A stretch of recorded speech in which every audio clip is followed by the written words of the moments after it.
बिस्मिल्लाहिर्रहमानिर्रहीम। Microsoft word में हम आज पेज ब्रेक पढ़ेंगे।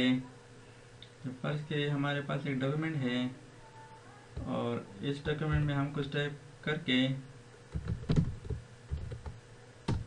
फर्स्ट के ये एक पेज है, लेकिन इस पेज में हम मज़ीद टाइप नहीं करना चाहते तो डायरेक्ट दूसरी पेज पर चले जाने के लिए एंटर प्रेस करके तो ये सही तरीका नहीं है।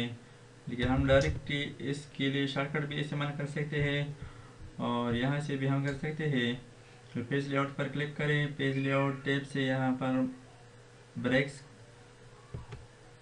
यहाँ पर पेज ब्रेक है, कॉलम ब्रेक है। तो आज हम पेज ब्रेक पढ़ेंगे, यानी इस पेज नंबर 1 को ब्रेक करके डायरेक्ट नेक्स्ट पेज पर चली जाए। तो इस पर क्लिक करें तो अब ये पेज नंबर 2 पर चले गए, यानी पेज नंबर 1 डायरेक्टली ख़त्म हो गई। बस का ये पेज नंबर 2 है और नेक्स्ट पेज पर जाने के लिए कंट्रोल प्लस एंटर तो डायरेक्ट नेक्स्ट पेज पर चली जाती है। वो पेज जहाँ पर कर्सर मौजूद हो उसको ब्रेक करके डायरेक्ट दूसरी नेक्स्ट पेज पर चली जाती है। अगर इस तरह पहले से मौजूद सफ़ा हो इसको भी ब्रेक कर सकते हैं, पर क्या यहाँ पर इस टेक्स्ट को मैं ब्रेक करके नेक्स्ट पेज पर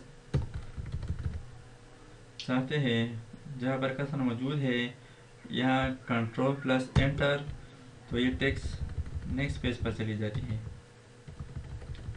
इस तरह हम किसी पेज को ब्रेक करके नेक्स्ट पेज पर चली जाती है।